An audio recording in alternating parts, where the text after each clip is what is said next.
Mukhang mahaharap sa kaso si Jam Villanueva, ex-girlfriend ni Anthony Jennings.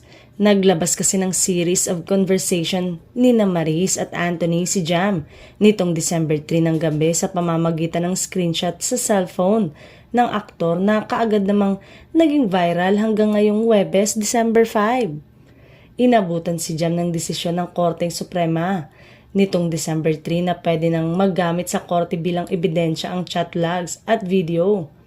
Mahaharap si Jam sa mga nabanggit na kaso ay sa dahilang nag-post ang legal counsel ng ABS-CBN Star Magic na si Attorney Georgie V. Alonso kagabi na tila babala o baka ipaalam na magpa-file ng kaso ang dalawang artista.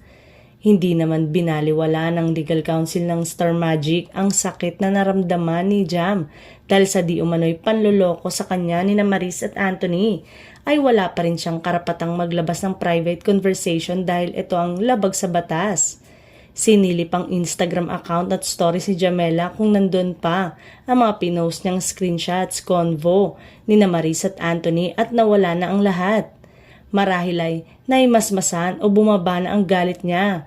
Kaya napag-isip-isip niyang tanggalin lahat dahil nga baka makasuhan siya. Pero huli na dahil marami na ang nakapag-share ng post niya.